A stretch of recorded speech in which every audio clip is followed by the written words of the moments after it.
حضرت ابی بکرته روایت میکند که حبیب خدا گفتن الا انبئکم باکبر الکبائر. ای مردم مسلمان، حبیب خدا میگوید شما را خبر دهم که کلانترین گناه کدام گناه است؟ قالوا بله یا رسول الله. گفتیم بله ای حبیب خدا، بزرگترین گناه کدام گناه است؟ حبیب خدا چی گفتن؟ الاشراک بالله و عقوق الوالدین. و کان متکیا فجلس فقال الا و قول الزور فما زال یکرروها حتی قلنا لیته سکت. ابی بکرته میگوید گفتیم بله ای حبیب خدا، گناهی بزرگ کدام گناه است؟ حبیب خدا گوید یکم شرکی به خدا آوردن، دویم کسانی که در پدر و مادرشان گناهکار میشوند، پدر و مادرشان احترام نمیکنند. الحمدلله که امروز چگونه ای که اولها شکایت ها از فرزندها داشتن، امروز خیلی پدر و مادرای هستند که ریزاگی از فرزندها دارند. و من همیشه به همه شما جوانای عزیز فقط پیشنهاد من همین است که پدر و مادراتون احترام کنید، به قدر پدر و مادراتون رسین. سخنهای وزبینی که بالای شما میگن تحمل کنین، برداشت کنین، انشاءالله خدا شما را اجر میدهد. هیچ وقت به سوی پدر و مادر زبان درازی نکن. اگر تو اخلاص ایمانت کامل باشد، پدر و مادر هرگاه خانه درآید تو پیش او خیزی، به خدا قسم انشاءالله آینده تو نیک است. احترامش کن، حرمتش کن. اگر چی وای تو عالم هم که باشی، وای بی سواد هم که باشد، وای در نزد خدا قدرش از تو بلندتر است.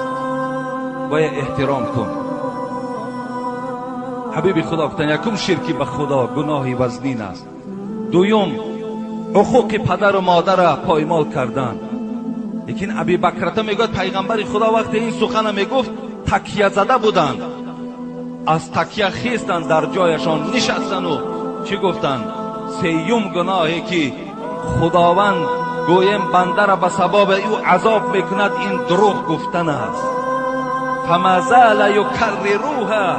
صحابه میگوید درو پیغمبر تکراری و تکرار همین گپ میگو، سخنی دروغ، سخنی دروغ، سخنی دروغ. حتی میگوید صحابه که لیته سکت، میگفتیم کاش که پیغمبر خدا خاموش ایستاد. یعنی اینقدر زیاد درباره سخنی دروغ گفتن.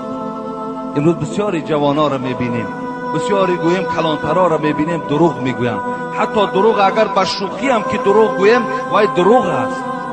نابسته. من جمعه پیشین برای چی گفتم؟ جوانای عزیز، جوانای عزیز، شما در مکتبهاتون معلماتون دروغ نگویید. از ما سوال کردین که اگر دروغ گفته و آمده جمعه خانه ما گناهکار میشیم. شما گناهکار میشوید. شما دروغ نگویید. معلم هاتون هم فریب ندهین. وقتی تو معلم فریب دادی این یقین است زبانی تو عادت میکنه، تو پدرت هم فریب میدهی، تو مادرت هم فریب میدهی، تو یار و رفیقت هم فریب میدهی، همه را فریب میدهی. از این خاطر هیچ معلم هم فریب ندهین. همیشه در درساتون باشین، همیشه درساتون خوانین، همیشه کوشش کننده فعال باشین. من خودم اتستاتای من اگر شما تماشا کنین باور که من 3 ندارم از مکتب، همش 4 و 5 است. یگان 3 من در مکتب گرفتگی نیستم. ما 3 میگرفتیم به خدا قسم غمگین میشدیم. امروز جوان حاضره را من از زبان روسی ها که یگان زبان دیگر میپرسم نمیداند پدر با روسی چی میشود. برای که وای چی است؟ وای بی پروا است. برای که وای معلم شب فریب میدهد. برای که وای گویم در درس ها فعال نیست. اما آینده ما چگونه میسازیم؟ چگونه میسازیم؟ این حسی وطن دوستداری نیست.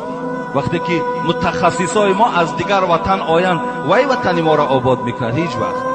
متخصصای ما باید از خود مردم ما باشد.